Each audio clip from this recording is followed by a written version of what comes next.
प्राण जाए पर वचन न जाए। वो वचन स्मरण कीजिए आर्य, जो आपने ये मुकुट धारण करते हुए दिया था। मैं सूर्यवंशी दशरथ पुत्र राम ये वचन देता हूं कि मेरा हर निर्णय, हर भावना और हर संबंध से बढ़कर होगा। मेरा कर्म अपने कुल की मर्यादाओं के अनुकूल होगा कि इस मुकुट को धारण करने के पश्चात मेरा जीवन अपनी प्रजा और उसके संतोष के लिए होगा। मैं अयोध्या नरेश राजा राम अपने सेनापति लक्ष्मण को यह आदेश देता हूं कि वो महारानी सीता को अयोध्या से दूर वन में छोड़कर आए।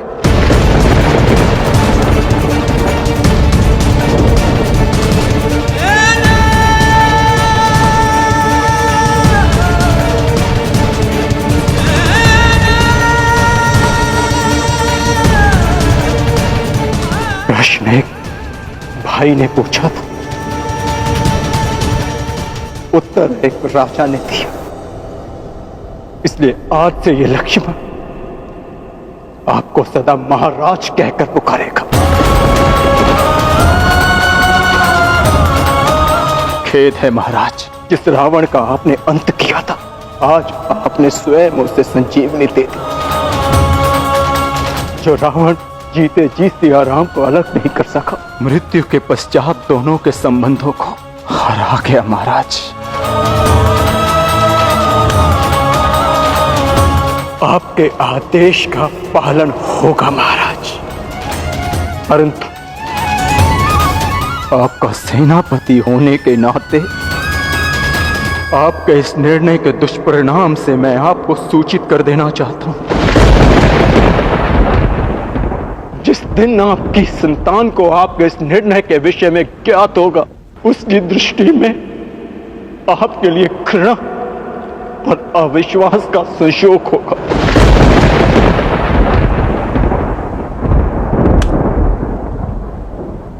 आज्ञा महाराज।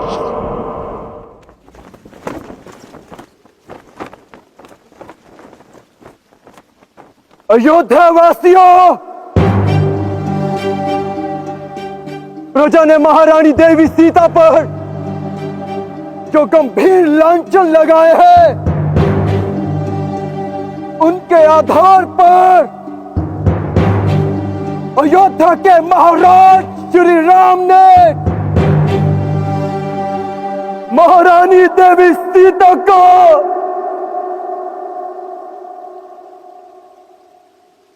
परित्याग किया है।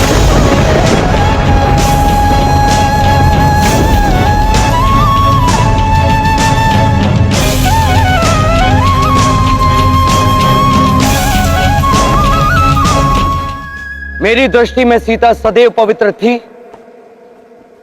पवित्र है और सदैव पवित्र रहेगी।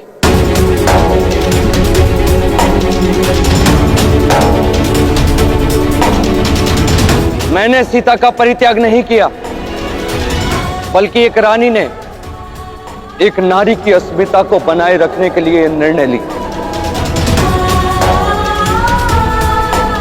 और उसके पति ने, मैंने उसके इस उचित निर्णय में उसका साथ दिया,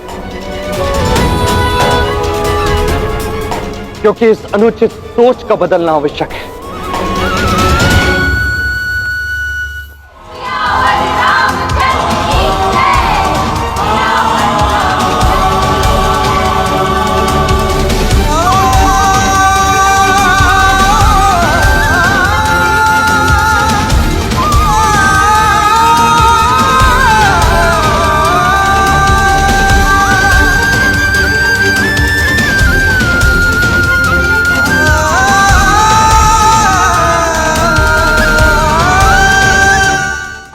रथ रोक दो लक्ष्मण।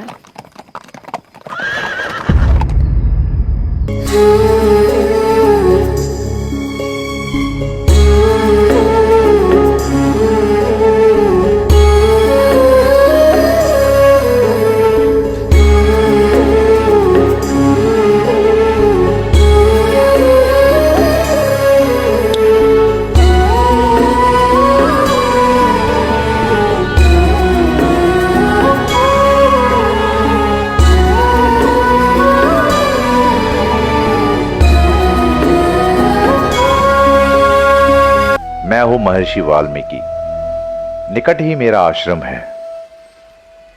सौभाग्य होगा यदि आप वहां निवास करें। किंतु आपने मुझे पहचाना कैसे? रामायण लिखने के लिए मुझे ब्रह्मदेव से दिव्य दृष्टि मिली थी। मैंने सब देखा है देवी, आपका त्याग, श्री राम का पुरुषार्थ और लक्ष्मण का क्रोध भी।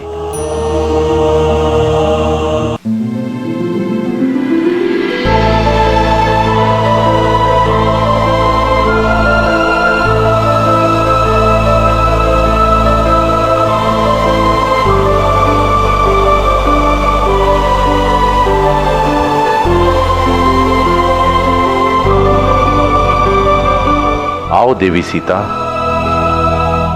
और इस धरा को पवित्र करो।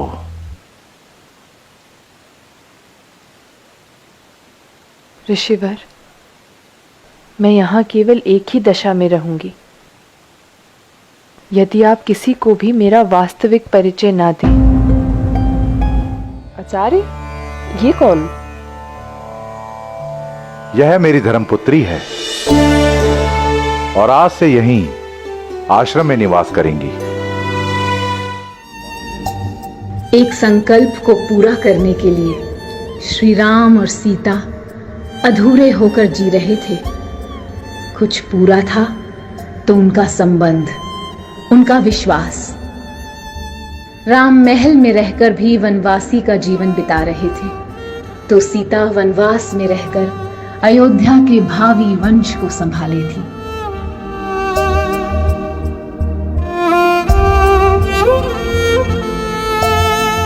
चंद्रमा भी सूर्यवंश की इस पीड़ा से मानो रोता था।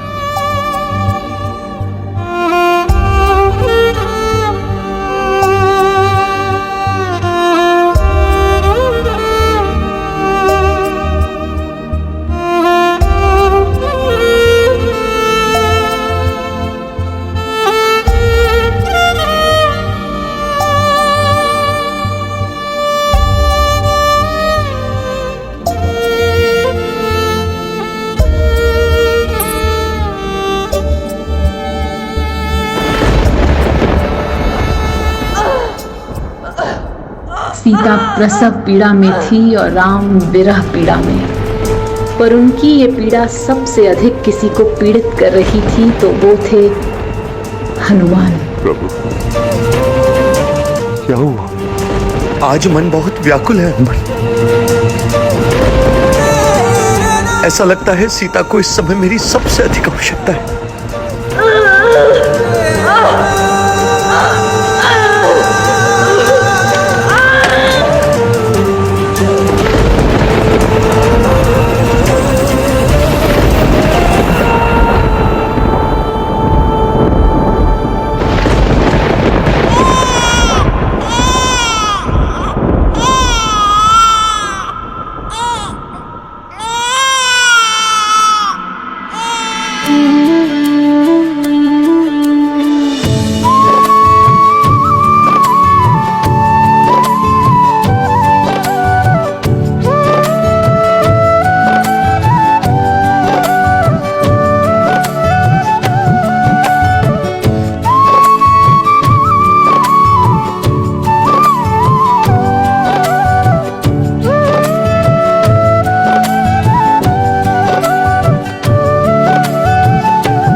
आज से इन दोनों का नाम होगा लव कुश।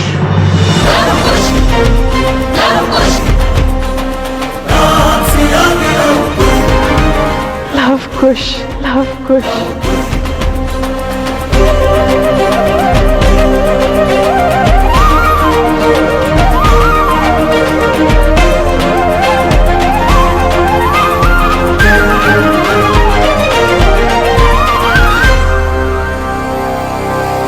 समय अच्छा हो या बुरा रुकता नहीं, आगे बढ़ता है।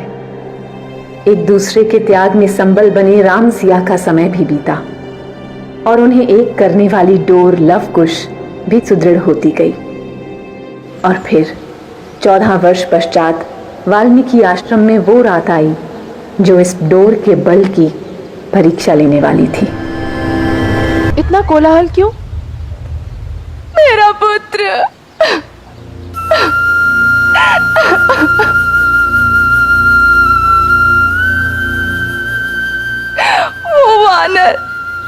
वो वानर मेरे पुत्र को ले गया। वन देवी,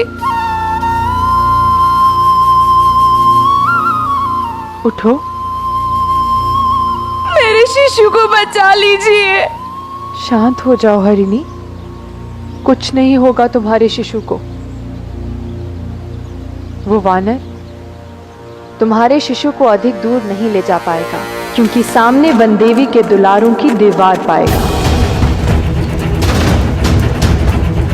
वो अब तक भाग सका क्योंकि हम 1 और 1 2 थे, पर अब 1 और 1 11 होंगे। जब 7 होंगे लवकुश, लगाएंगे किसी पर भी अंकुश।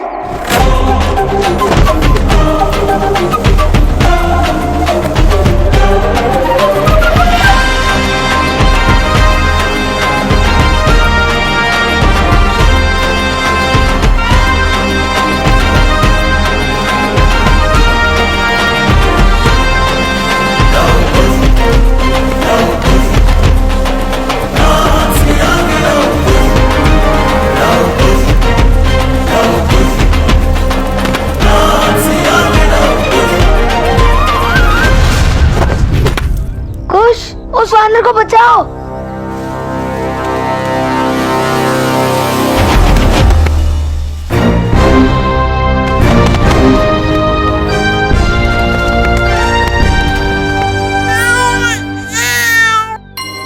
ले ले ले ले ले ले ले, रोना क्यों? तुम सुरक्षित हो शतायु।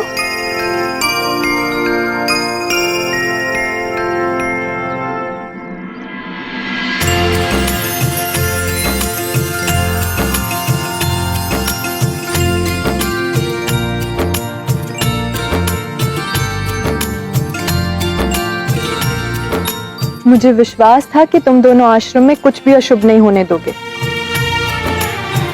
मुझे गर्व है तुम पर।